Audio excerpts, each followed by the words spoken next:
Ingredients include a look behind the scenes, well covered until hot, and gross to taste. I would like, if I may, to take you on a strange journey.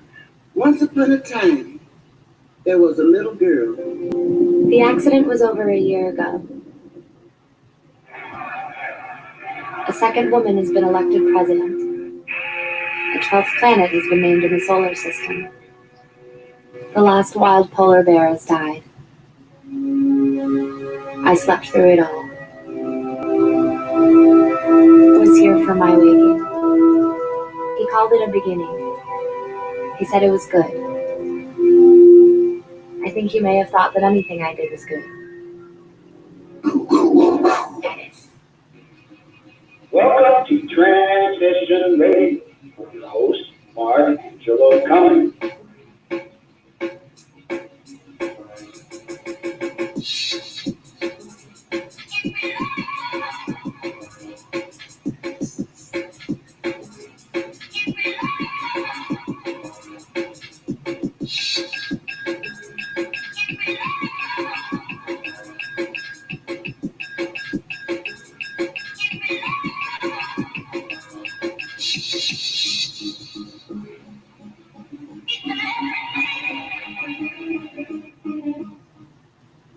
And good evening, early afternoon for those of you who are in Pacific, Arizona time. Welcome to Transition Radio Show. My name's Mark Angelo Cummings. And today, have I got a treat for you? And let's hope I don't butcher the name because, you know, I'm Cuban and I'm well known for doing that and more. But yes, today we have Lorelei Erisis. I think I got that right. She is many things to many people. She has been an activist, an adventurer, a writer, a performer, an actor, an improviser, storyteller, politician, soda jerk, cage dancer, stage manager, a waitress, a punk, a goth, a club kid, a dandy, and a bonafide pageant queen. Lorelei was born in Northampton, raised in Cape Cod, and returned to Massachusetts by way of Chicago, Los Angeles, and points along the way. Currently, Lorelei serves as president of the board and director of Transcending Boundaries Incorporated and was so-called chair of the 2015 Transcending Boundaries Conference. Now, welcome to the show, the one and only Lorelei. And let's see here. There she is. Oh, I got to unmute her. Wait, that would help if I unmute her. Wait, I got to do it down here. There we go. Hey, hi, woo, fanfare. There you go. Whew, it's been a day today, and I turned 56 today, so I'm getting older. So I think I've lost extra brain cells or something. But it's been an active morning, but I'm so glad you're here with us today, Lorelei. And hey, welcome, Marcy and Elliot. I don't know if you could see the actual chat, but I guess share it. There we go. I see. Hi, Marcy. Hi, Elliot. And Marcy's right there. And just thank you. I think I want to stop. Happy birthday. Thank you. You're over half a century old. Oh my gosh, it seems like I go back through all the different pictures from the moment I transitioned and all the different looks and the detransitioning and it's a movie. It literally is a movie. You know, it's crazy stuff. Marcy says you have awesome energy and she loves it. She does. That's why I've actually been friends with you on Facebook for a while. And I think, didn't you do some sort of comedy stuff with Tammy Tombstone a while back? Moons ago? Tammy Two-Tone, my friend Tammy and I, for years, co-hosted a show called Twist at the Broadway Comedy Club in New York City that is the only trans-produced, hosted, and featuring comedy show at a mainstream comedy club anywhere in the country, or at least one of the first, and was the only for a long time. I think there might be others now, but yeah. And Tammy, I've known for years. She's fabulous. I interviewed her. Oh, back you did? in the day. Yeah, when Transition Radio first started, I was with Jessica at the time, and she was my co-host. So that's why I think that's where we became friends. I think because I interviewed her, and I think your friend requested me back in the day. But I'm glad you're here. I know lots of people. Like I was speaking at Hampshire College a while back, and I started the talk by saying there's 3 things certain in life: death, taxes, and sooner or later you'll meet me. Death, taxes. I guess the greatest thing out of the 3 is meeting you, because death and Oh, taxes. absolutely. I mean, me and death, we go hand in hand. Death is kind of funky, but Well, you it know, all I hope depends. not to meet them. I don't know death's pronouns. I'm just going to go with them for death. Them, it's safe. I don't know your spiritual belief system, but I think that death is just the beginning. I think it's just another chapter. I think Sure. it's we're taught to fear it, you know. Uh-huh. But what are your thoughts on? And I hate to go on such a morbid topic, but you know, just to It's all give you right. a little bit. I mentioned I used to be a goth, so despite the bright There you colors, go. I still have that bleak black heart. You know, I have I've been a student of theology for years. It's sort of one of the things I've been interested in since I was a kid: what people believe and why they believe it. And in fact, in my name, my last name is a combination of my 2 goddesses, Eris and Isis, sort of pushed together. And I have believed many things, and I sort of, I believe in the universe as just as a miracle. I believe in science. I believe that, like, in some sort of version of a god, and see that everywhere I look. And the way I often think about religion is as a useful filter for understanding the world. So, knock on wood, trying not to offend my crazy goddesses, but you know, like Eris, who's the Greek goddess of chaos. I sometimes, when pushed, I'll describe myself as a practicing Discordian, which you know. I was also raised Irish Catholic, Jewish, and Unitarian, so I have a tremendous amount of guilt, but I'm not really sure what about. But yeah, but like the idea of Eris, for instance, the goddess of chaos, my life has, as far back as I can remember, had a lot of chaos in it, and a lot of unexpected circumstances. If there's a strange thing that's going to happen, it will happen to me or while I'm around. So using the goddess Eris as a sort of template for understanding that, and for focusing on how to ride on top of that chaos instead of getting sucked under by it. So that's sort of how I think of religion. As far as death goes, I don't really know what happens, but I know that matter can be neither created nor destroyed.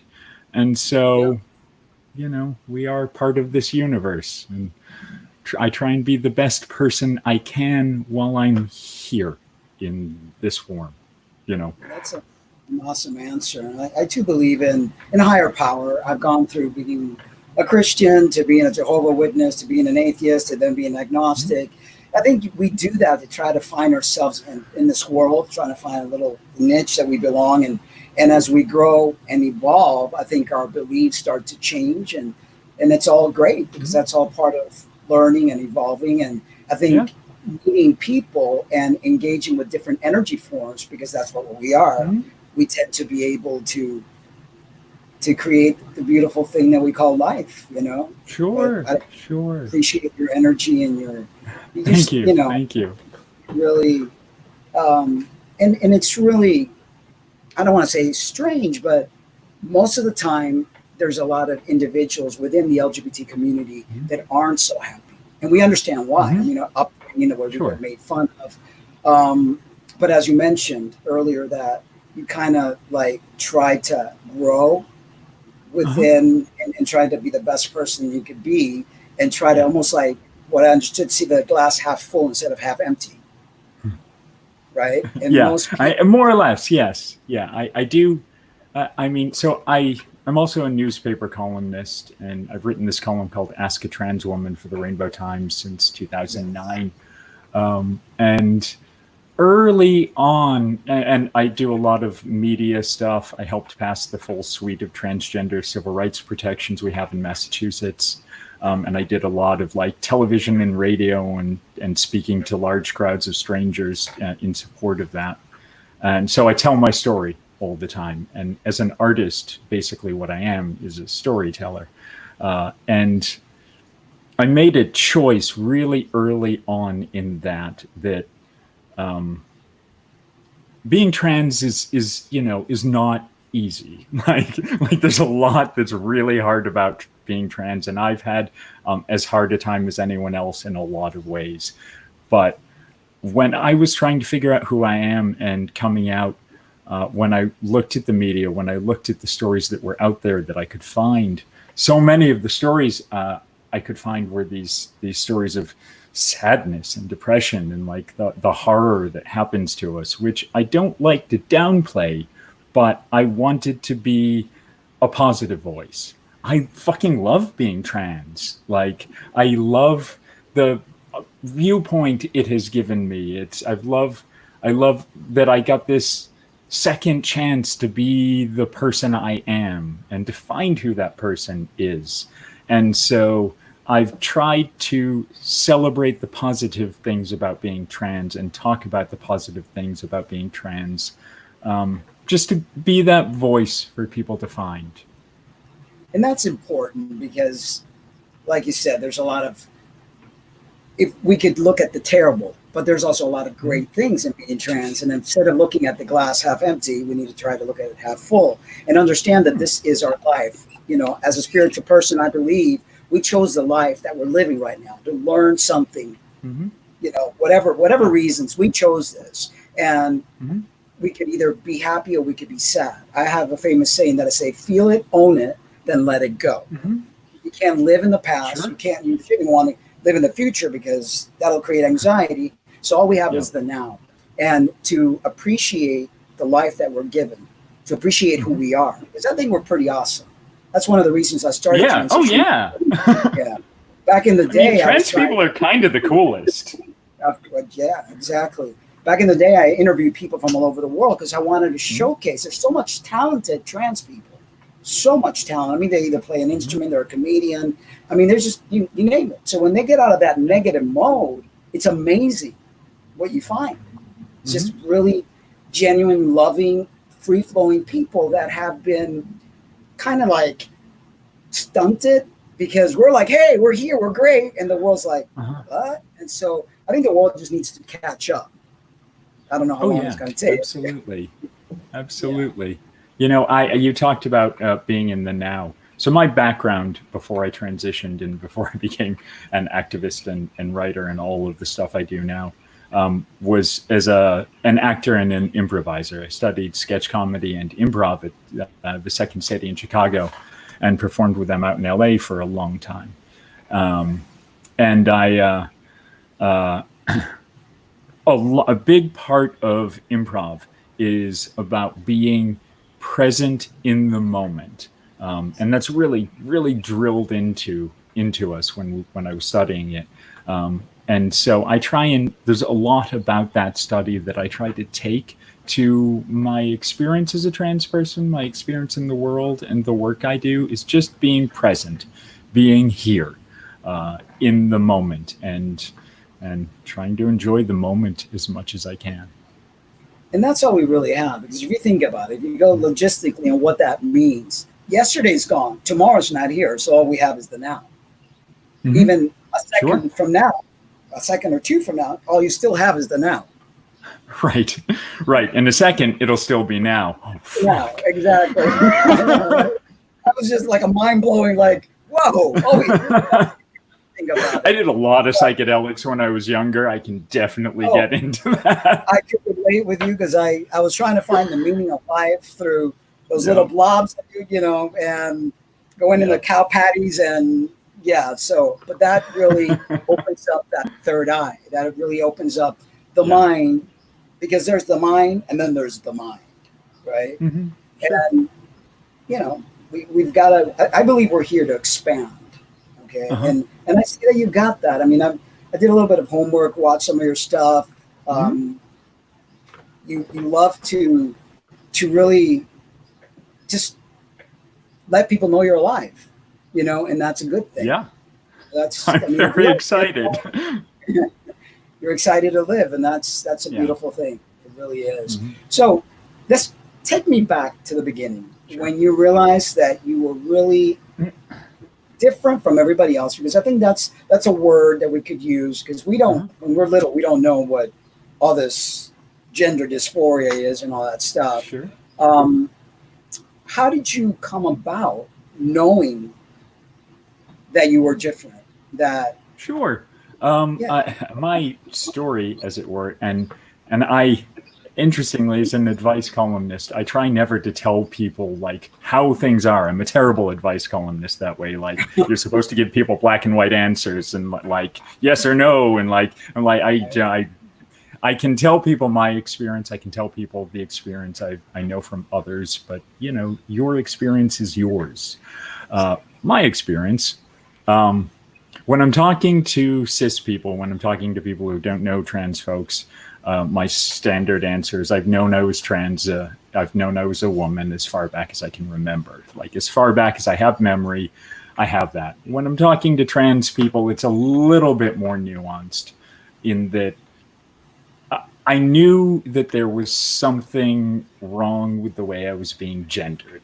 I knew that that I didn't understand what gender was yet. I didn't know what a woman or a man was, but everybody was telling me that I was a boy. All these adults who knew how to do things like, you know, pay bills and drive cars and make hamburgers, important stuff. And so I like, you know, so they seem to know what they're talking about. So I took their word for it, but I knew that something wasn't quite right. And as far back as I have memory, I remember like sneaking into my mom's room and getting all dressed up like a girl. And throughout school and throughout like middle school and high school, I kind of kept doing that. And I was an only child, a very only child. I was an only grandchild. On my father's side of the family, I'm the full stop end of the family line. And before I transitioned, at least on my mom's side of the family, I was technically speaking the only living male, which was a, you know, check in the column for transitioning, because I was like, being a guy in this family is fucking deadly. I'm out. But I knew that. And I knew that there was something wrong, but I also knew that it was probably something that I wasn't supposed to like talk about or admit to. Like I was pretty observant. I was also really tall. I wasn't one of those kids that was short and then like had a growth spurt. I was sort of always the tallest kid in school. I was 6'4" with a full beard by the time I was a sophomore in high school.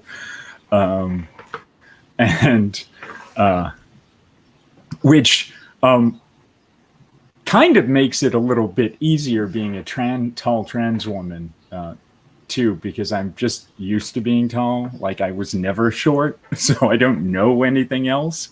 And not only am I shorter than most, taller than most women, I'm taller than most men too. So it's like everyone in the world is short to me. I'm the same height as Abraham Lincoln, which is an image that doesn't go away quickly. I actually played Abraham Lincoln at Second City in a long-running series of sketch shows.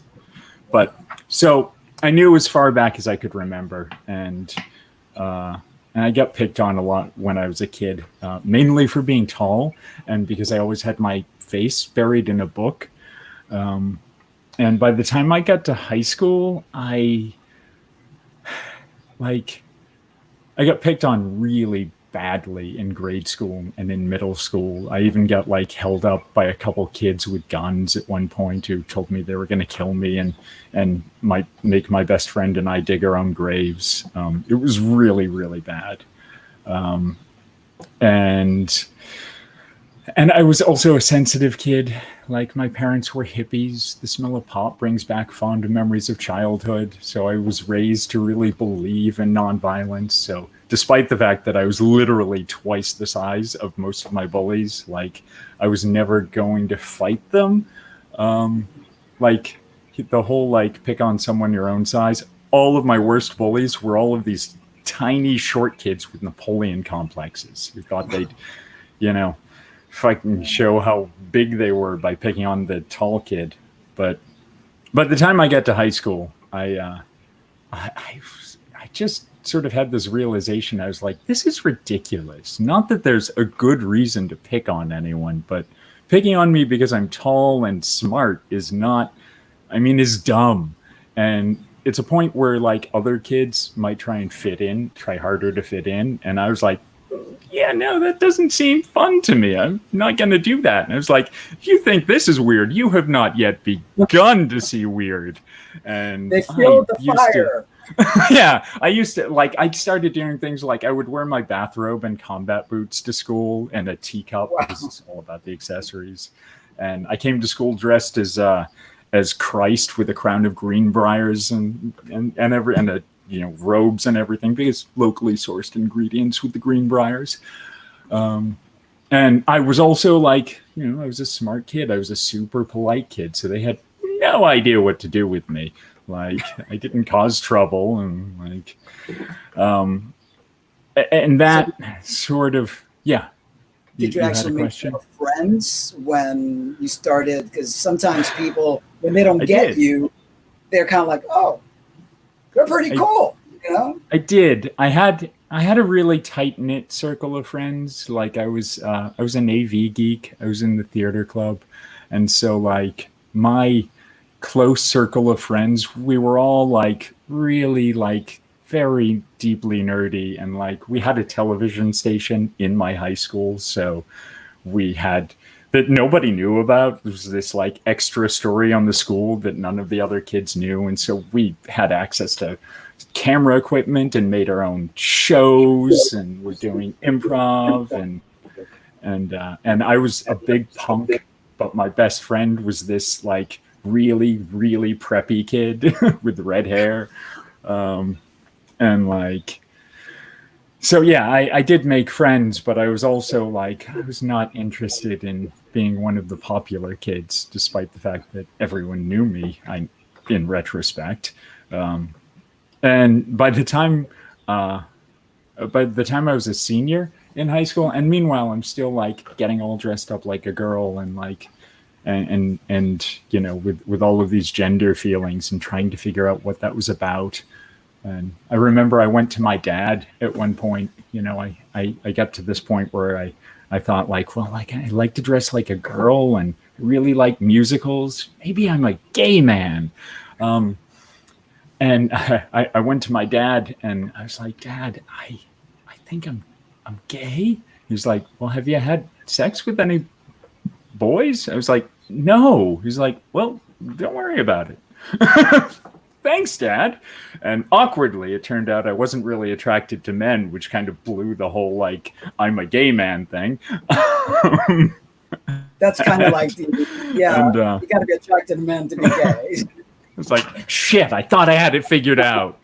And so by the time I was a senior, we had this thing in my high school called Senior Switch Day, where, like, all of the, like, football players would come dressed as their cheerleader girlfriends, and the cheerleader girlfriends would come dressed in the football players' clothes, and they were all kind of surprisingly hot, really.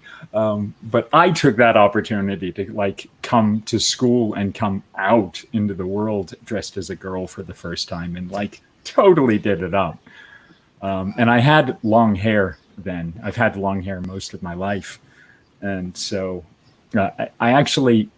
Someone I knew in high school sent me a picture of that day. So I have a picture of myself as myself out for the first time when I was 17, which was awesome.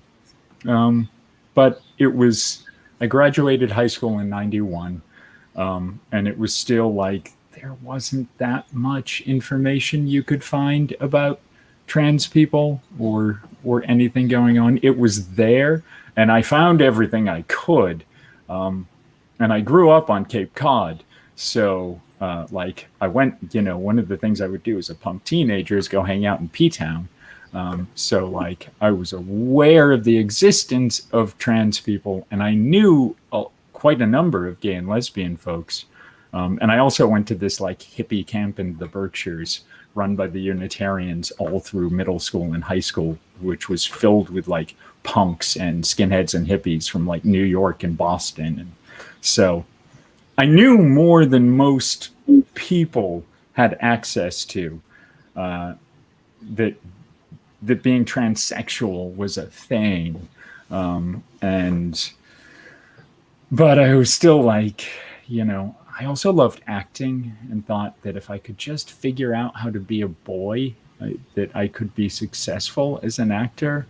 And so as soon as I got out of high school on Cape Cod, the first thing I did was move to Northampton, which was at the height of becoming known as Lesbianville, USA. We have the highest number of lesbians per capita of any city in the country. Northampton, where the coffee is strong and so are the women. And it's and I moved here in 1991 for the first time, and like all of my friends were gay or lesbian, and like I had some trans friends, and I was like still pretending to be a boy, and I mainly dated women, and so like all my friends were like, "Oh, he likes girls, isn't he so cute?" Oh. And so like I was surrounded by lesbian and gay culture in the early 90s, and I had been out dressed as myself once. And as soon as I moved to Northampton, I started taking the opportunity over and over. And I came, like, I would go out dressed as a girl in Northampton, and like, whenever I could, because it was a safe place to do that. I even accidentally got outed to my family one day when I was in downtown Northampton, all dressed up, and I'm crossing the street right in the middle of downtown, this big crosswalk.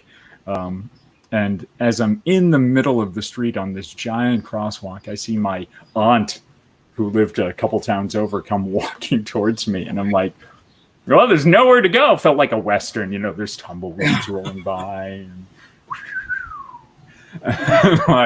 And so I'm like, well, okay. And I just, hi, how are you? It's good to see you. Wow, it's good to see you having a good day. Great. All right, bye. And she went home and called my mom and told my mom. She was like, I saw, let's say Lorelei, I was dressed like a girl, and my mom was like, yeah, she does that sometimes. That's great that you have parents that are so, yeah.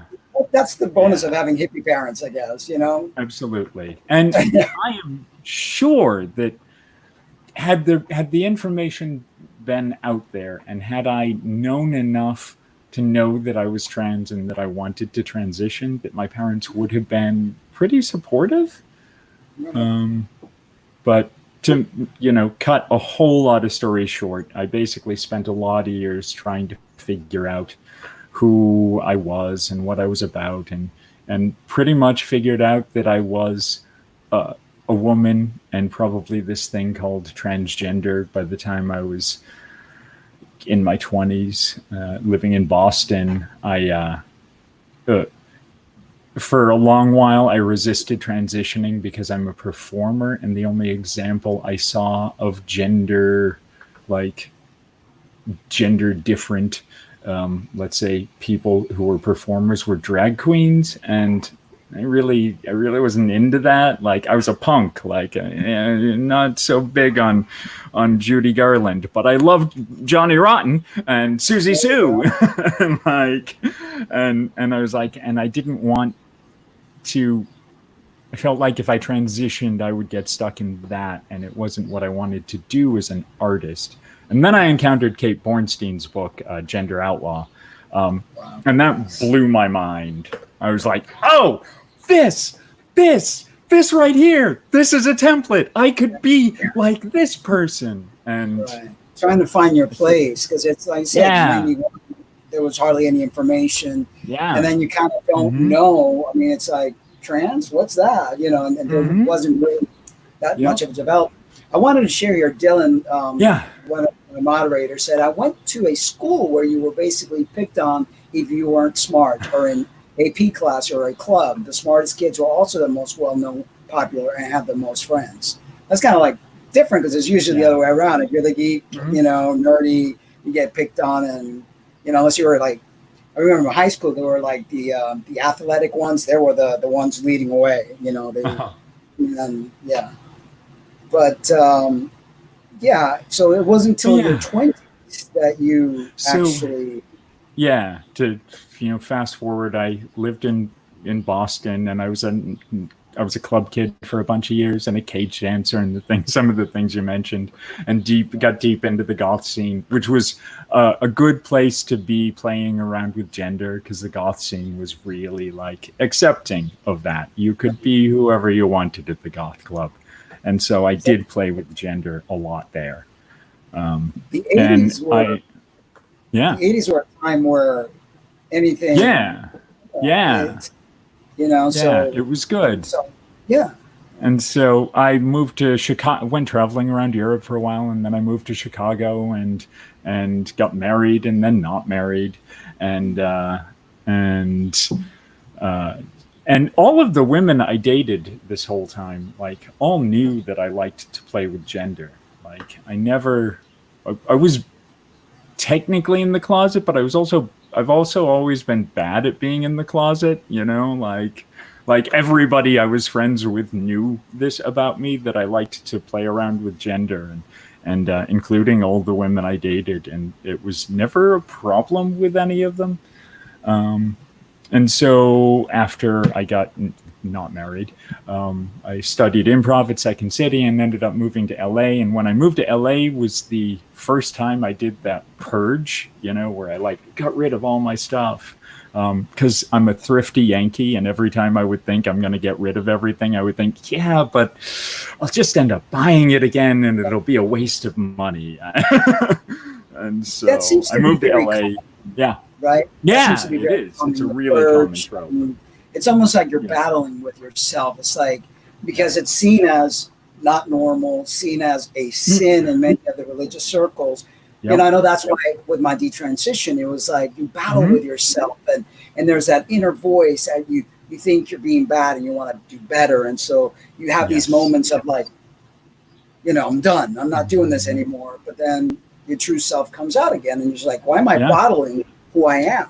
So what do you think that is with the article of clothing? Because one of the things that I've learned for me, that it's not about what I wear.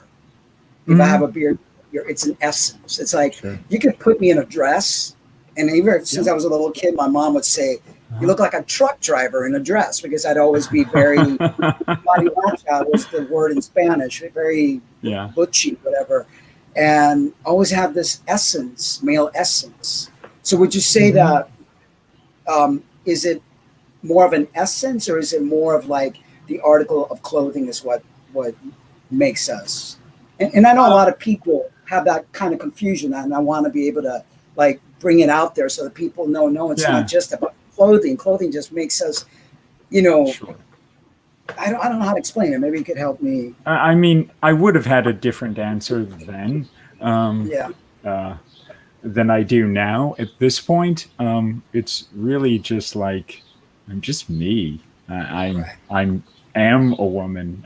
It doesn't matter what I wear. In fact, I transitioned long enough ago now that on Halloween, my typical Halloween costume nowadays is a couple of years ago, I was trying to figure out what I would do for Halloween. And, you know, and I remembered before I transitioned, when I was in the closet, I would get dressed as a girl for Halloween. And it was always a really easy costume. And a couple of years ago, I was like, nobody I really know knew me as a boy. I'm going to do drag for Halloween. So I pulled out one of my old suits and ties and wore that, did boy drag out, and freaked the hell out of everyone that knows me. They're like, oh, that's deeply uncomfortable. But I was still like, oh, I'm still me, and I was still a girl in that suit. And so it's like, it is not, what makes a man or a woman or any other gender is not defined by any kind of clothing or any kind of thing like that. In fact, like it's a sense of who you are. It's something inside. It's one of the things that actually pisses me off so much about TERFs, for instance, is I always feel like their argument against trans women so belittles what it is to be a woman at all, because they want to boil down what it means to be a woman to the genitalia you have, and that seems so reductive.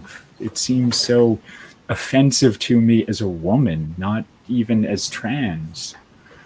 And little do they know that it's really the same thing. If we look at the development of when we are in our mother's womb and what happens, it's the same material. The glans clitoris becomes the glans penis, depending on what the bathing of hormone is. So it's like just the same thing. It doesn't make a man or a woman. I mean, it's in your heart. It's who you are. It's your essence. It's not the article of clothing, because I know a lot of TERFs and people that are gender critical and want to make fun of us. They think that it's just, a man in a dress or whatever. And it's like, that's so disrespectful. There's an essence. Because, I mean, there's a lot of women that like to wear clothes, but they're not trans. They just, they enjoy different fashion. I mean, I often joke, I'm a New Englander. I grew up in New England and with a lot of women, surrounded by a lot of women. And I often joke that I'm basically, like, as a good Yankee girl, I'm basically the first woman in my family to wear a dress with any regularity. My stepmother wore a nice pair of slacks to her wedding, like, very like, bean boots are formal wear for anyone, men or women, and that idea of like who you are. When I moved to LA, what finally did get me to transition is that when I moved to LA, I thought I'm really going to make a go at being a guy so I can try and make it in LA. And that, and like just eliminated any of the like pressure releases, I guess you could say, that I had. And that destroyed me. Like after several years in LA, I just like this boy character that I had created was just crumbling. And I was basically trying to kill myself through weird choices and extreme lifestyle. And I finally realized that I knew that I was a woman. I knew what being trans was. I knew what I could do about it. And I knew that I was going to die if I didn't make that choice. And I was fairly sure at the time that it would mean throwing my career in the toilet. Because I was perceived as a 6'4" straight white guy in Hollywood, which opens a lot of doors for you. And I was, I grew up with a single feminist mother, so I was well aware of privilege and how all that works. And so I knew that it was a lot easier to be that, but I reached a point where it just wasn't worth it. I was like, I would rather shinny up the side of the building and like sneak in a window to have success as a performer if it means I get to be the woman I am than have somebody open the front door for me. And that's what's so difficult.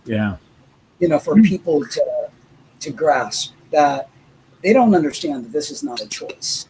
This is who we are. And we try, many of us in the trans community try to live a normal life before we actually take the plunge and say, heck with it, I'm being me. Right. And we go back and forth, many of us. I mean, it's normal to, you battle. It's like the angel and the demon in your head, And when you finally say, if I continue not being myself, I'm going to die. It may not be physical death, but it might be a spiritual, emotional, and mental death where you just might as well just, do the other. And I wish people would understand that. I wish people would understand that this is so much deeper than putting an article of clothing, than saying I'm this, or I feel this way, because that's another turf making fun of people saying your feels. It's deeper than feeling, and if they don't understand what it means to be a woman or a man deep down inside, besides the genital and besides the article of clothing,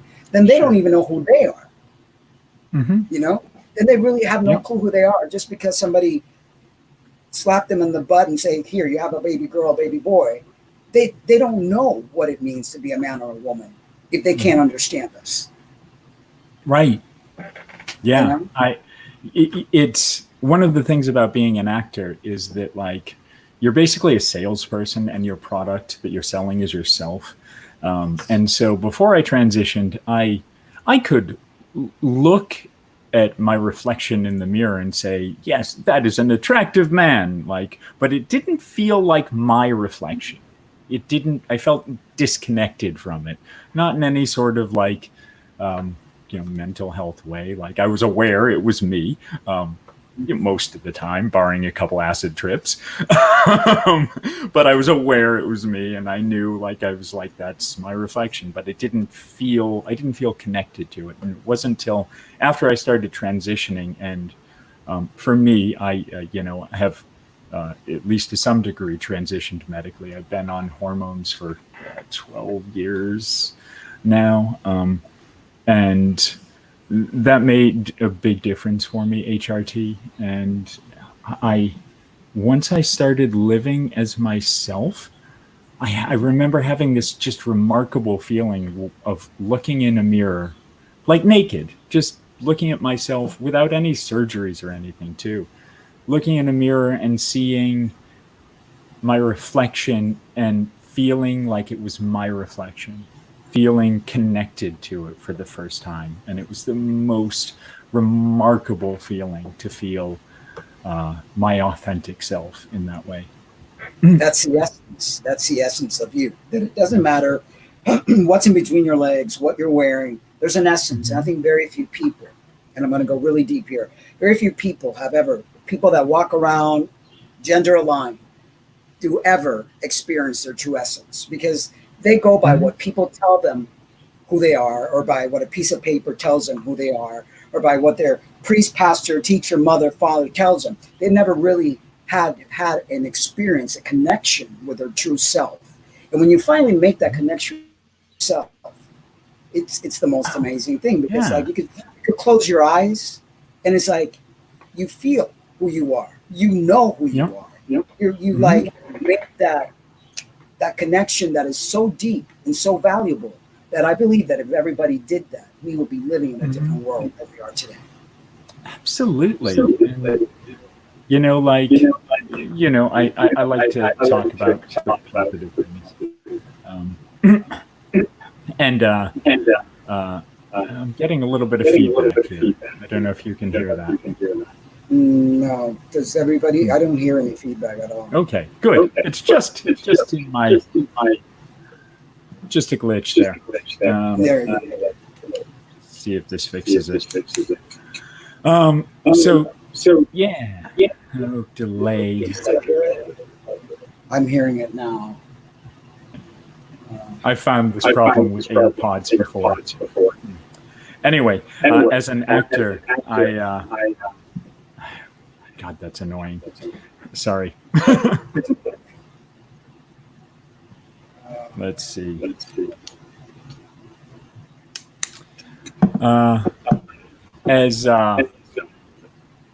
Is it better now that you took the?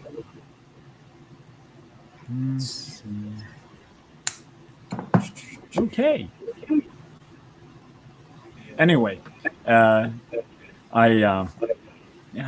a little bit better. So having, where was my point?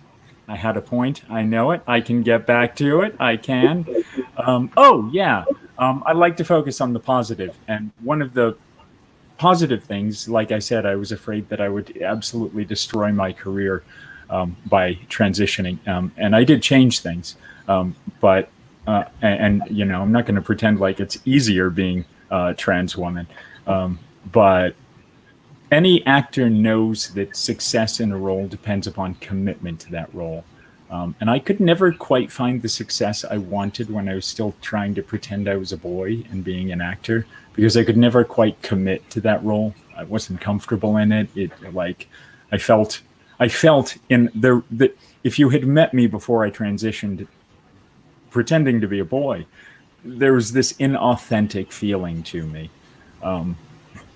And once I transitioned and was able to just settle into myself and commit to who I am and commit to myself, I started having a tremendous amount of more success as a performer.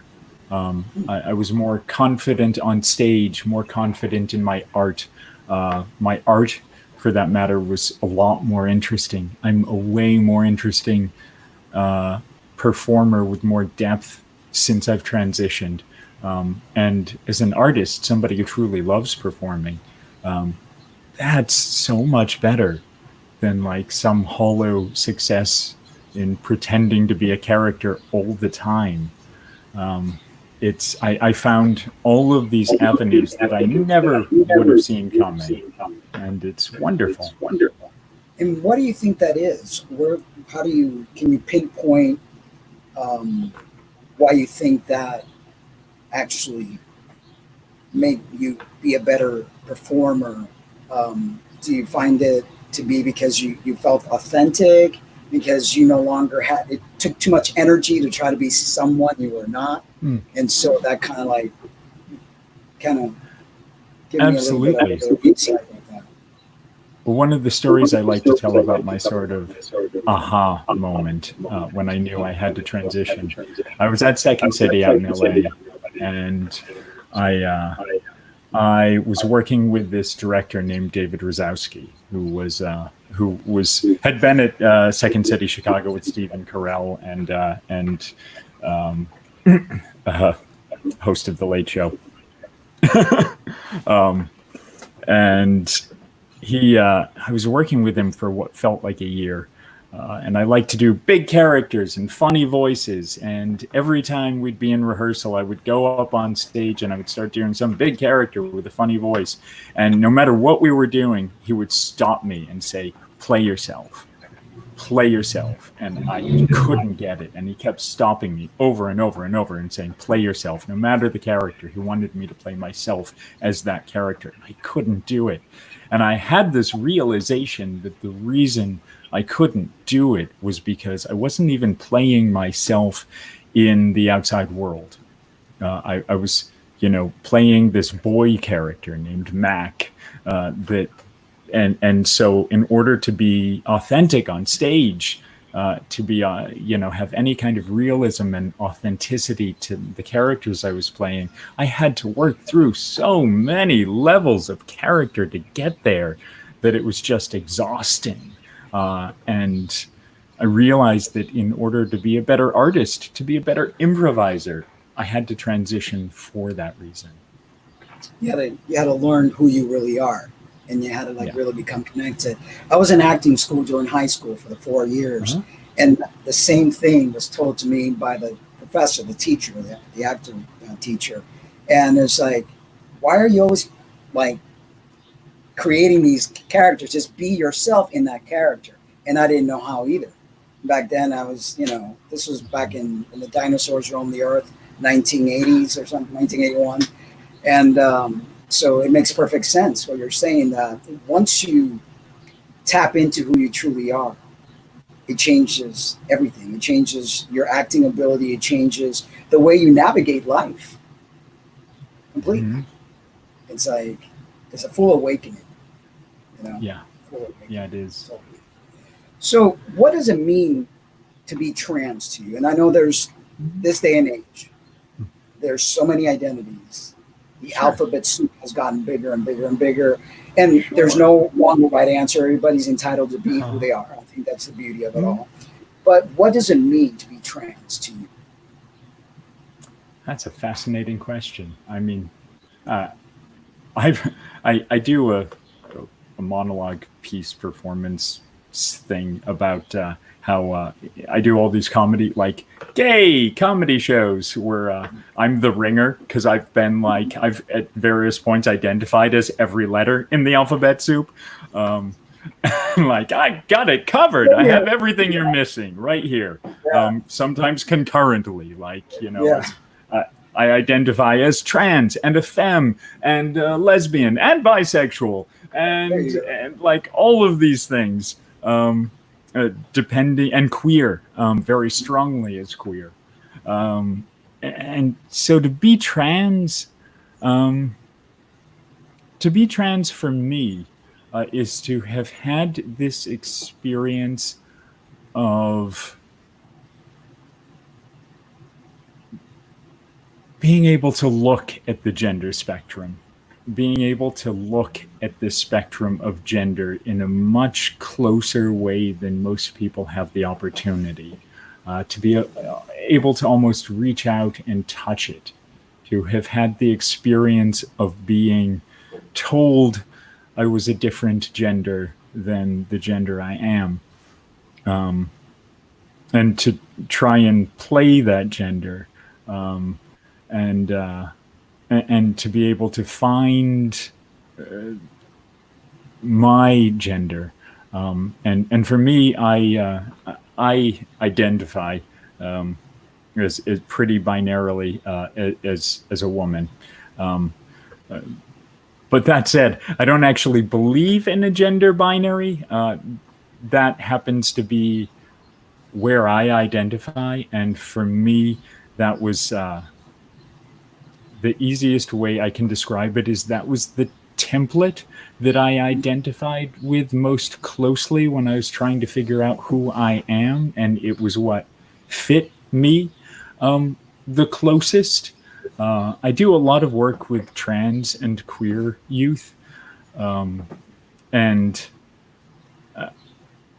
as an advice columnist and as somebody that I know has, in the work I do, an influence on people, especially younger people trying to figure out their identity, their own identities, I try and always be ready to be wrong, and to be flexible, plastic in my beliefs and how I see the world and what I think I know, and to grow and change, and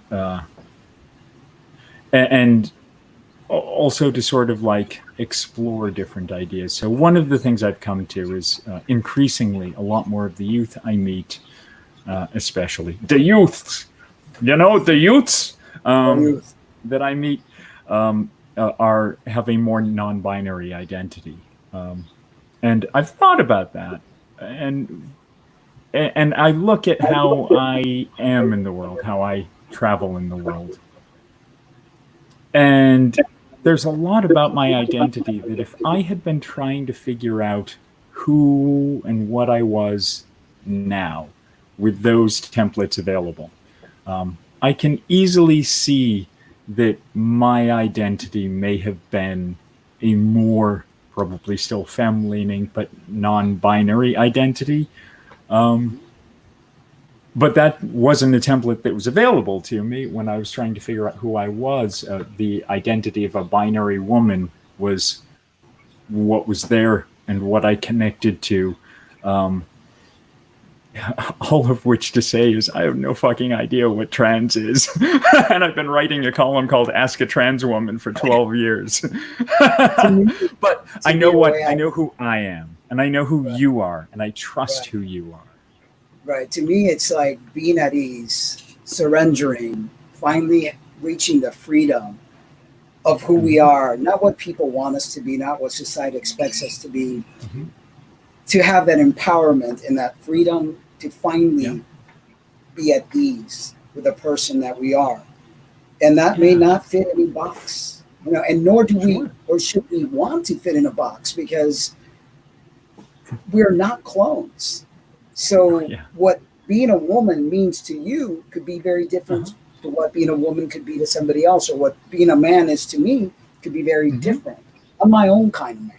I'm my own creator. I don't expect to follow anybody else's template.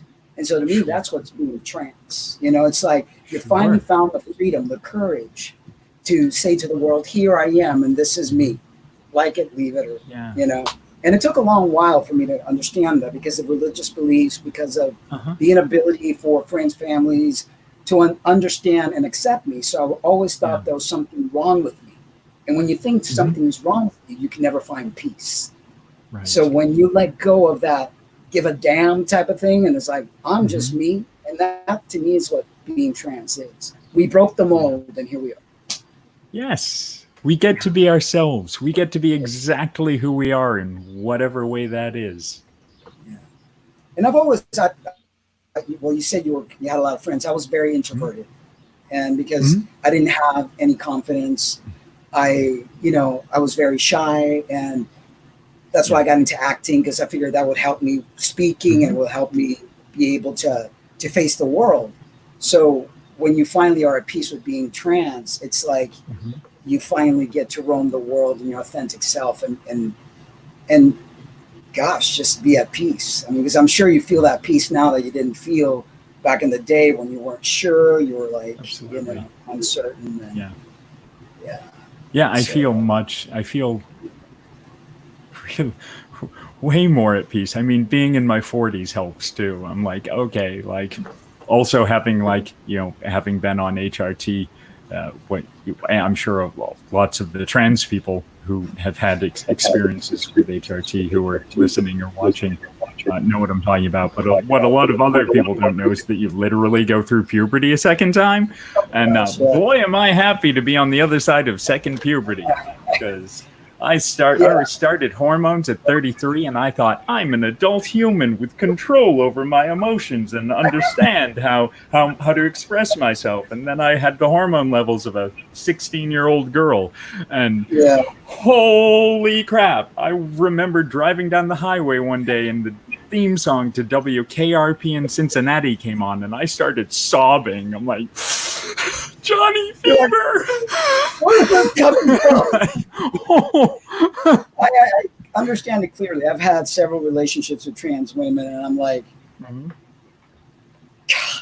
I wasn't even that bad when I went through my first puberty. Because it's like something really strong about synthetics. You know, synthetic hormones. It's almost like they're heightened, I believe. You know. And I've been through the roller coaster of puberty several times. As a matter of fact, I no longer take hormones. My last, I figure I'm 56. All the changes that have been made. I'm not gonna like turn back. You know, it's like I know that a lot of people fear that if you stop taking hormones, you're gonna like Cinderella. After the clock rings 12, everything goes back to the pumpkin. It's not gonna happen. And so I've been. You said you've been on them since 2007? 2007. June 20th, 2007, the summer solstice, which is my 6-month birthday. I started them at the beginning of a cross-country trip from LA to where I grew up on Cape Cod. So I've been on them for a very long time, and I've cycled on and off, and I think, that's going to be my hurrah. And I was having a lot of issues with blood pressure. There's a lot of side effects that come along with taking hormones, especially if you're on them for years. You keep adding bullets to the chamber. And I always say to people, talk to your doctor, see how your levels are, if you have any kind of medical condition, be worried, be mindful, be present, because health is the most important thing we have. But, that's an individual's choice. So I personally, Yeah. I don't think that I know that, like, if I stopped taking hormones or wore only suits all the time or cut my hair, I would still be a woman. Like, it is not the hormones. It's not any surgeries. It's not any of these things that make you a woman or a man or a non-binary person. It's just the sense of who you are. It's knowing yourself. Yeah, and that's a good for me. It felt great. I mean, I loved it. It made all kinds of great changes, but like, I don't need any of those things.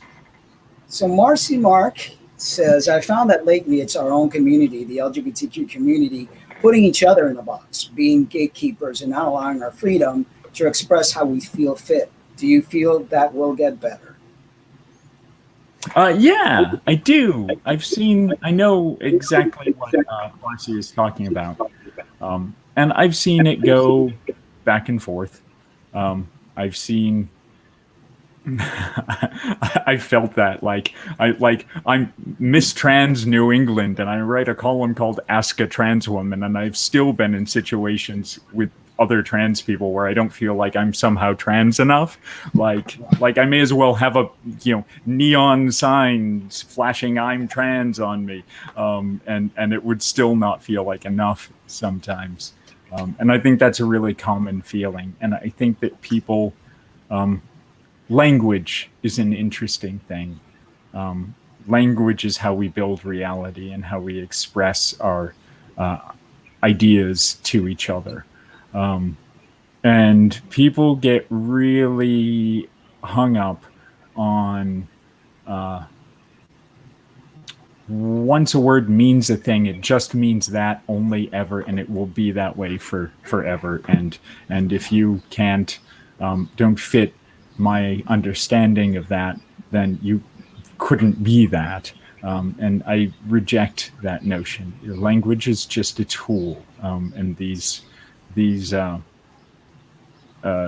identity names for identities and are simply a tool for communication. It is how, by telling you that I am a trans woman, is how I'm able to simply express to you in a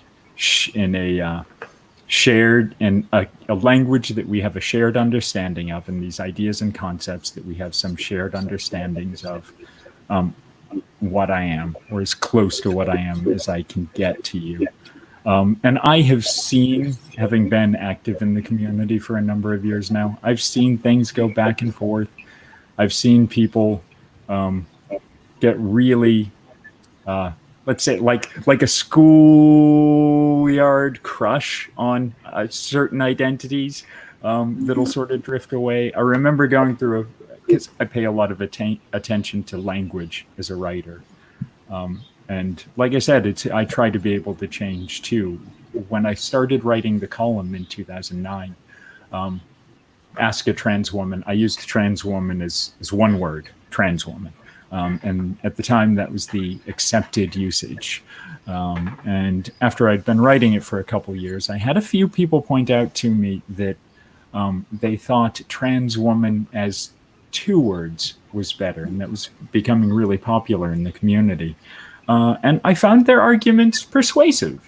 So I started using two words, trans woman. And that's a small example, but like when I started using trans woman as one word, that was how you should do it. And if you didn't do it that way, you were wrong.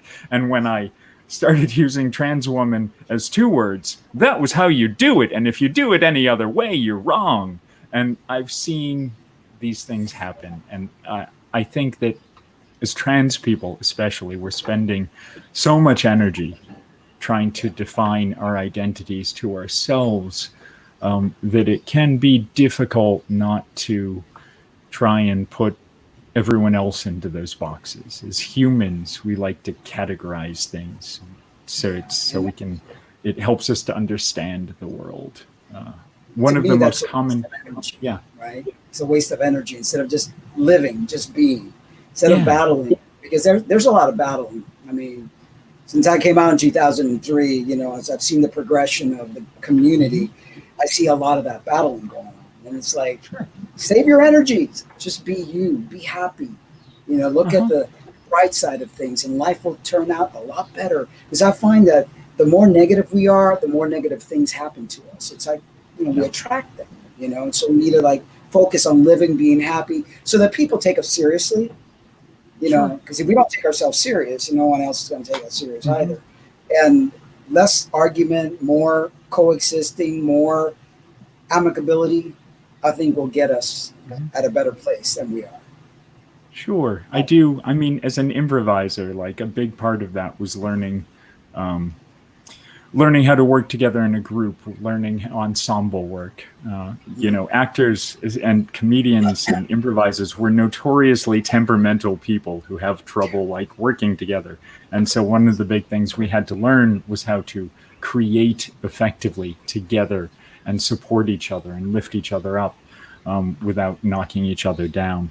And so that is a tactic I focus on. I do think it's important to say, I think, and I describe that as a tactic because I find that I make the choice to try and be positive, and I make the choice to try and focus on being kind to people because it's important to me to be kind. But I do want to acknowledge that I'm able to be a lot of those things. I'm able to make a lot of those choices because of the tremendous amount of privilege I have. I may be a trans woman, which is pretty low on the privilege ladder, but I'm still white and I'm still well-spoken. In point of fact, I never had formal education beyond high school. Except for, essentially a graduate degree in improv. I never went to college, and people rarely know that, but because of how I speak, they assume it. I have all of these privileges that let me focus on those things. One of the hardest, I get random messages from trans and queer youth all the time. And one of the hardest messages I get with some regularity is I will sometimes have a young queer or trans person reach out to me and say that they really want to transition or come out, but their parents are unsupportive, and they're and possibly even dangerous. And so as somebody who focuses on the positive and how great it is to be trans and queer, what I want to say is, come out, be yourself. You're going to be much happier if you do that. Accept that I can't. The advice I often have to tell them is, do whatever you have to get through that situation and to get out of those circumstances. Do whatever you have to do to get out of that house and into a situation where you are away from that danger and have more control over your life, and then come out, and then as soon as possible. But sometimes there are things that just being positive can't fix. Having decided to transition was great. It was really great for me. It was deciding to do something about it was the best choice I ever made. And I am so much happier than I ever thought I could be, and so much more successful. And those are things I focus on. But positivity doesn't mean that I haven't been, as a trans woman, harassed by the cops a lot. I have this as a figure of the community. I have this weird dichotomy where when I'm doing community activism and in communities where they know me as Lorelei Erisis, all the cops I meet are always very they're good cops. They're working hard to make things better, and they're gonna they support trans people, and they're doing trainings and stuff. And whenever I meet the police as just a civilian, just a trans woman that they don't know from Eve, things often go badly. And so I try to be positive. And I think it's important to be positive. And more than that, I think it's important to be kind. But that only goes so far. I have also found myself in situations where I have had to be a lot harsher. There's a couple of Southern Poverty Law Center registered hate groups that hate me personally. until very recently, because I've been talking a lot of trash about them on podcasts and such. The Massachusetts Family Institute had a whole webpage devoted to how evil I am. And there's so it is important to try to be positive. It's important to be kind.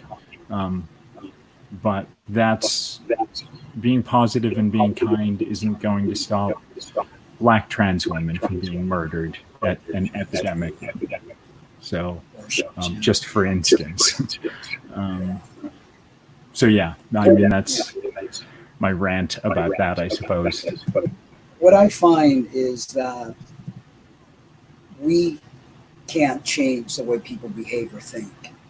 And I think that all we can do is change ourselves, how we navigate in the world, how we treat people, being kind to people, putting our best effort forward, and then hoping for the best. Because you can't beat people over the head about things. You need to accept me. You need to, because it's almost like that creates a rebound effect. You know, people resent us when we try to, ram our views down people's throats. So, and that's how people get into argument. I mean, look around what's happening in this day and age. We are like in the twilight zone, literally. I mean, everyone's fighting everybody. Everybody's pushing their opinion, their beliefs. And if, it's like this all the time. So I find that if we just step back, or for me anyway, you step back and just, you say your piece, because you're not going to let people step all over you. You say your piece.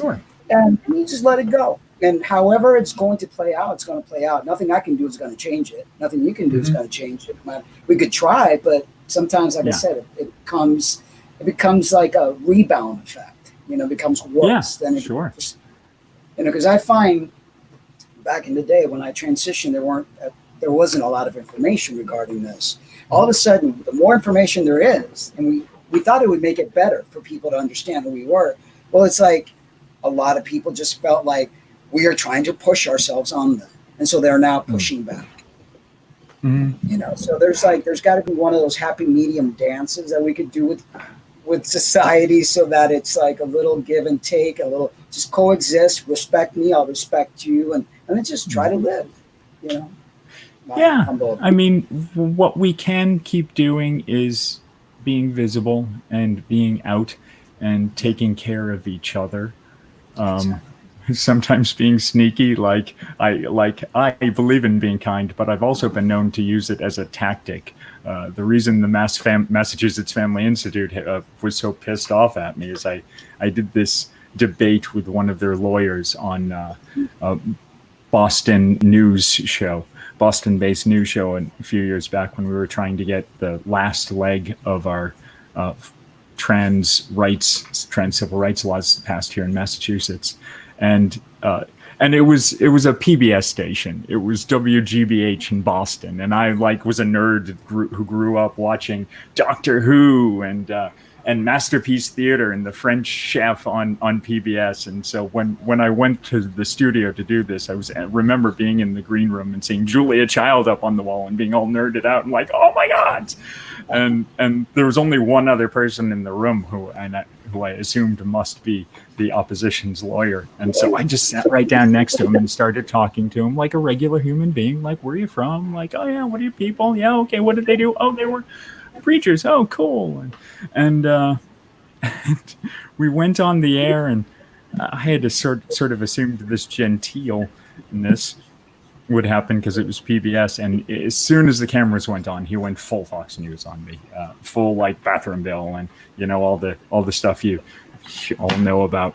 And I'm loud, and I'm big, and I have theater training, and I could easily have shouted him down. I could easily have talked over him, but I didn't. And every time I tried to, very politely and kindly make a point, he would shut me down and talk over me and talk over the host. And I barely got a word in edgewise. But it was the most effective argument I ever won by not winning the surface argument, because when all was said and done, the perception that the audience got from that was that here was this very sweet, very kind trans woman that this terrible lawyer kept talking over and shutting down, curiously, sort of accidentally affirming my gender by talking over me and shutting me down like men have done to women for centuries. It made them look really badly because I just looked, it was painful to watch because he was so mean, and I just took it and was kind to him, and it was incredibly effective as a tactic. And I'm not saying that like everyone should just take that. But I am able to do these things because I have the skill set and the training, but sometimes it's better to do that, to take the high road, because that confrontation doesn't really get us anywhere. Look at where we are in the world today. It's like wars and battles, and sometimes we have to throw in the towel, the white towel, and just kind of that's what I'm learning, because I've always been, I'm Cuban, my temper, out there. And as I've gotten older, I've learned to just kind of just let things flow. I don't always have to win all the battles. I don't always have to be right, Right. Yeah. So Marcy says, have you ever done stand-up in Connecticut before? Because she thinks that you seem familiar. Not in Connecticut, but I get around. I've done stand-up. I've done quite a bit of stand-up in Western Mass. I've done stand-up in New York. I've done some media stuff in Connecticut, and the newspaper I write for gets distributed there a lot. And where I live in Massachusetts is actually pretty close to Connecticut, so it's entirely possible you have seen me. Yeah. Prophecy End of Days joins us, and Emily Shelton joins us. And Prophecy End of Days says, that's monetizing the Ishtaton. I hate it when people talk over me. And she says, you're awesome. And Emily says, people only talk over me once when they're putting me down. Fuck yeah, punk rock. So you write for the Rainbow, you have written down the Rainbow Times. I write Ask a Trans Woman for the Rainbow Times, and I'm on Instagram. What is your favorite piece or topic that you've written about, and how has the response been? Good. The first couple of years, it was a pretty straightforward question and answer column where I would, answer people's questions. And until I've been writing this a long time, and after I'd answered every basic question that people had about being trans twice, I started writing about, I'm really accessible and visible. So writing about my experience being trans out in the world, and a lot of things that I felt like trans people or cis people or both should know about being trans, or sort of answering questions I get asked a lot. Probably my favorite, the most common question I got for the column is I would have trans people reach out to me and say, I'm pretty sure I'm trans, but like X thing I read and these people here say that I'm not trans for all of these reasons. And am I trans? And my response to that question would always be, well, do you think you're trans? Do you know who you are? Do you think you know what your gender is and that part of your identity is being trans? Then probably are, because you know yourself better than any of those other things. So yeah, a lot, like some of my favorite things I've written are sort of affirming these things for people. The best thing that I get as a side effect of the column and the visibility is, I mentioned, some of the harder emails I get, but I get messages all the time from trans people and queer people and like gay and lesbian binary folks who came out would tell me that they came out or they transitioned because of me, because of my inspiration, because of what they see me do and be in the world. And that's better than Prozac. That's the best feeling ever, to know that I'm able to influence people that way, that I'm able to be that for them that I didn't have. Making a difference in the world is important. And earlier when we were talking about the essence of who we are and making that connection, I think one of the things that I believe people should focus on is knowing who they are. You know, people are too quick to get on hormones, to get surgeries done, to work on the exterior part, and they fail to really go inward and get to know who they are truly. And I think once you develop that connection with who you are, that relationship with yourself, being confident, then everything else just kind of flows. But people are constantly putting the cart before the horse. And sometimes that creates problems because they're not, you know, it's like with trans guys, for instance, we take hormones and the changes are so quickly that sometimes it's like, whoa, you know, you're like, the brain and the heart hasn't caught up yet with what you're seeing, right? So I think it's like, we need to really work on reflecting, knowing who we are, spending time to know what we like, how we feel, you know, getting to know you, knowing yourself. And I think that would make the transition a lot easier than trying to be like someone else or saying, I want to be, or I'm like you. It's like they still don't have an identity, you know, because they haven't really looked who they are. I mean, my opinion of what I've seen through the years, and even with myself, you know. Yeah. I think that people do that generally. I mean, quite beyond trans folks. I think that people spend a lot of time and energy trying to be some surface version of a thing that they think they should be, and without trying to figure out who they are and what they're about. And you know, we talk about transition in terms of being trans, but like everybody, like lots of people transition in lots of different ways. I mean, quite aside from transitioning my gender, I've been half a dozen different people in my life, you know? I've been a son and a daughter and a cage dancer and a respectable figure of the community and a woman and a pageant queen and a punk and a husband, and I've been all of these things, all of these identities that all were pretty important to me. So, you know, everybody is transitioning, and prophecy, end of days. Oh my gods, thank you so much. I really appreciate that. You're really sweet. Yeah, it's a journey. It's a journey, and we all, you know, we all have to take that journey, whether we're trans or not. And instead of taking that journey with fear, disgust, worried, whatever, we should embrace it and grow with it, you know. And I think that our lives would be much better. I mean, look at what we're facing right now. And I read something in one of your articles that you had a hard time in the initial lockdown, that you had all these emotions, you were a bit upset, you know. And I think a lot of people in general were, because all of a sudden, you know, our world just, it's like, did we step into the twilight zone? Where are we?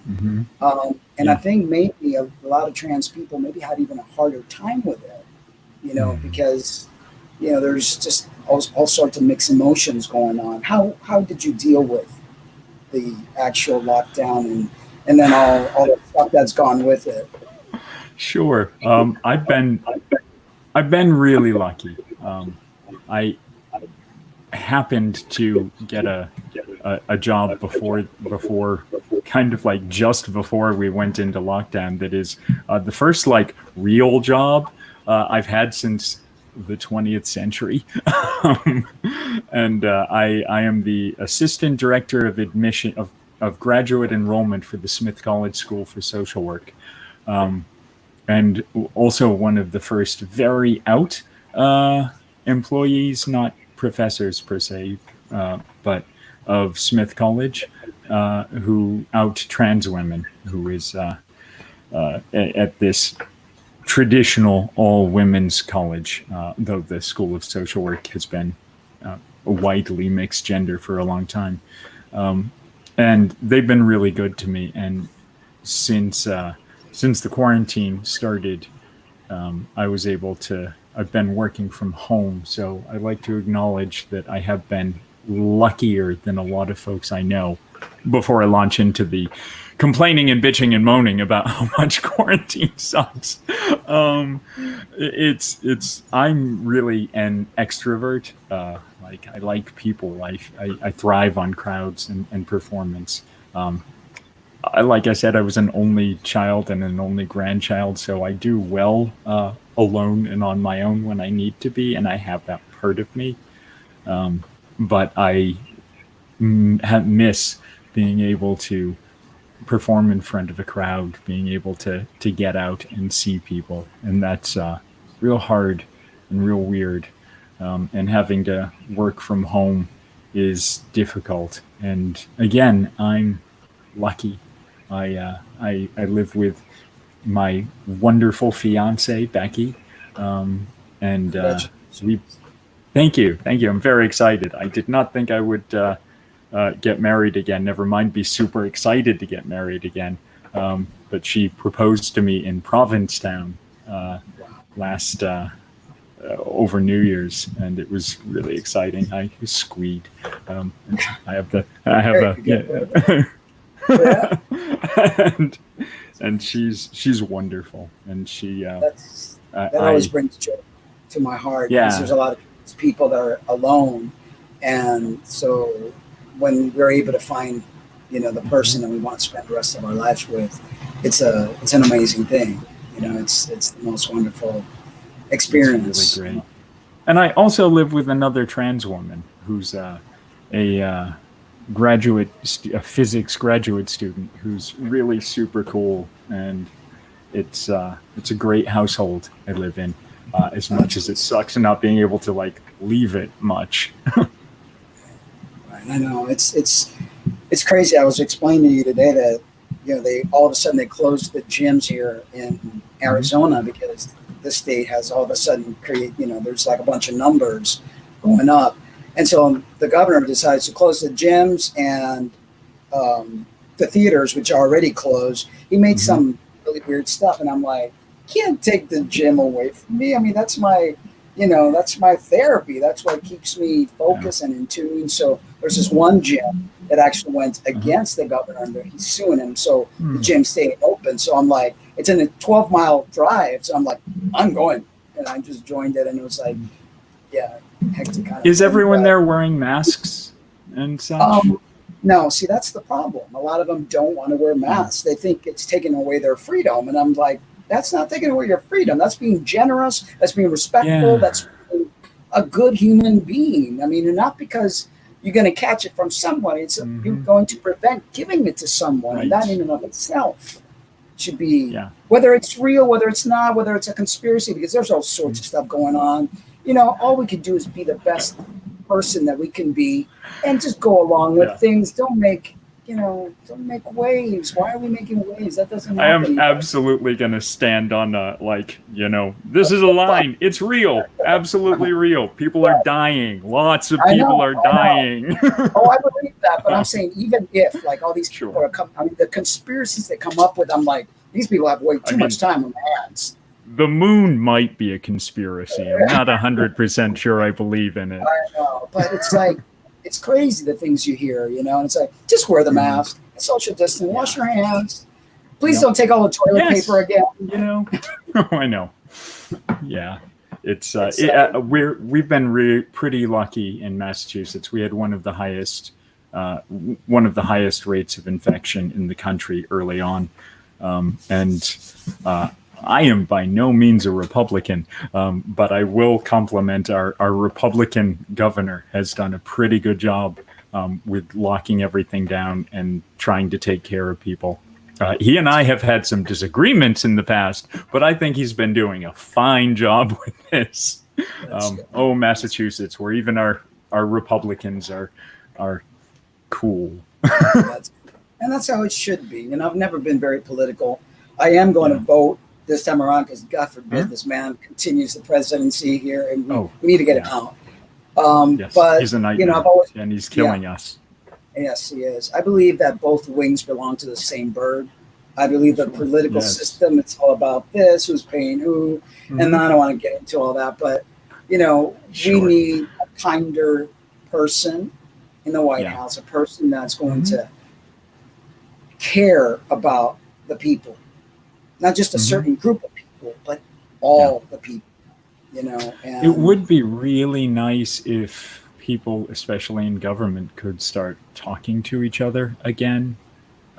One of the things I have found is I've traveled all over the country, and I really like people. And I do this, I do all sorts of proper activism where I make speeches and stuff. But the best activism I do is what I think of as barstool activism, where I'll go be in a new town or wherever, and I'll go to like the neighborhood bar or the neighborhood diner and sit down. And I know that I'm probably the first trans woman that they realize they've seen, and they'll have lots of questions, and I'll answer them and talk to them like a regular human being. And by the time I'm done, usually they're like, she seems like she's all right. I like this Lorelei. Hey, you want a Sam? Let me buy you a Sammy. And, and I have found everywhere I've gone in the country, in like, even in the depths of conservative country, people, when we're able to connect with each other as human beings, are often pretty cool, are often all right when we're able to, again, connect with each other as human beings. They're trying to live their lives, and that's all we've ever asked, is just to be able to live our lives too. So I do wish that people could start talking to each other. That's important, communication without getting upset at one another, because that's what happens when people disagree. All of a sudden, you're not able to disagree without having an argument. And I think it's important that we respect each other's view. Like right now, we have a few people say masks don't work in gyms, though, says Brianna CC, and Emily says I'm 100 against masks. And the way I look at this is that sometimes it's not a personal choice. There's a lot of things that I don't like in the world, but I can't get rid of or shouldn't want to because it's not my place. If we look at other countries that have beat this, that have brought the numbers down, they've been wearing masks, they've been social distancing, they've been following instructions. We don't like to wear safety belts, but it's mandate, or else we get fined. Actually, my grandfather died when my dad was 13. Because he was in a state vehicle that didn't yet even have a seatbelt. They hadn't been mandated yet, and he hit an oak tree and died. And they discovered that had he been wearing a seatbelt, had he had a seatbelt to wear, that he absolutely would have survived. And in fact, he was the head of the State Department of Fish and Game for like a decade or so in the 60s. He was one of the reasons why state vehicles and vehicles in Massachusetts started having to require seatbelts, which people made fun of for years. Like people were like, seatbelts are dumb. And it's like, now you just generally wear it because it's a safe thing. And don't get me wrong, I hate wearing masks. They suck. I don't like having anything on my head. I don't even like hats. Like I feel it, and they're warm and they're hot, but I do it to be polite to other people. Yeah, exactly. And I agree. I mean, it's hard to wear them in the gym, but there are people in the gym that do wear them. But because they social distance, like the equipment now, they don't have all the equipment available. It's like one minus another like that. So there's enough room of social distancing. So you're not breathing on someone. So, and then they're giving you stuff to constantly clean the equipment, which now the gyms are way more cleaner than they've ever been. But it's just a matter of like, if we did that just to get rid of this, and I don't know now if we can, because we've gone to the point, in my opinion, of no return. We didn't follow the rules, and now we're in trouble.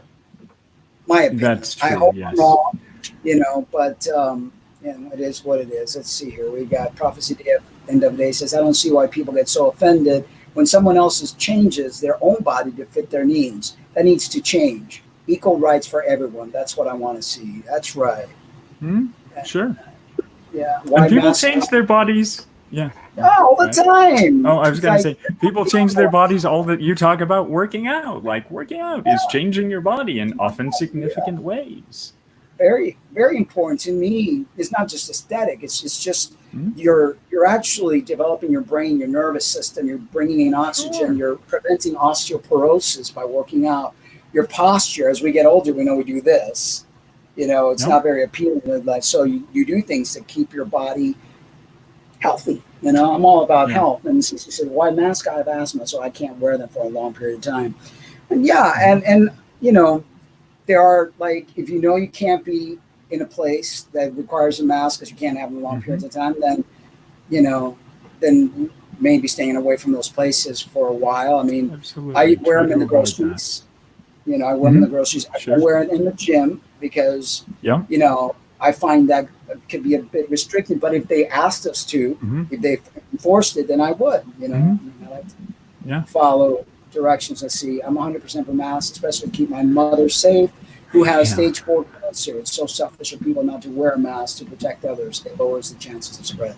Very true. I do think it's important, and to really, because the tests have shown that they don't necessarily protect you, but they're really surprisingly effective at preventing the spread of germs, including COVID, to other people.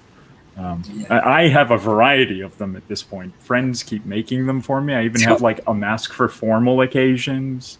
Oh wow, there's a lot. I've seen a lot of really cute masks and really like creative styles out there, which is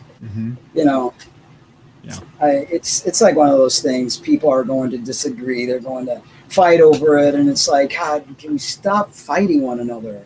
It's like there's so much division, so much fight, and now more so than ever. It's really disheartening to see what is happening in our world today. It really is. Sure. So, what advice do you have for those thinking about embarking on this journey? And that will be my last question, unless somebody else in the chat has a question for you. That's a great question. The advice I have for anyone who's trying to decide if they should transition or not, embarking on this journey, is be patient. Be patient with everyone around you. For us, we've often been thinking about this, all of this stuff around our gender and such, our whole lives, or for a long time. And the people we come out to, sometimes it's surprising. Sometimes it's like, how did you not know? But, it's often new to them. And it helps to give them the time and the space to get through things. And be patient with yourself, especially because it can take a while to figure things out, and it's your journey.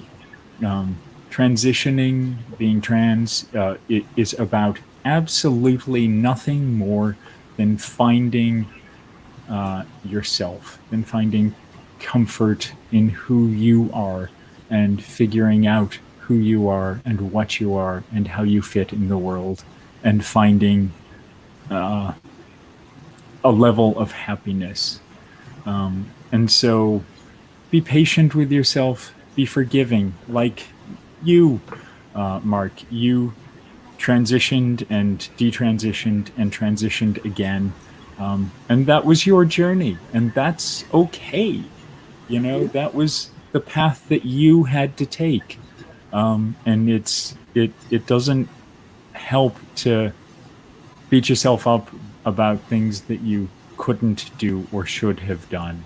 I often like to think about I'm fascinated by how I got here, and I will often think about like what if I had transitioned when I was younger, stuff like that. But I couldn't, and I didn't. And honestly, like, I don't know if I would, because I like who I am.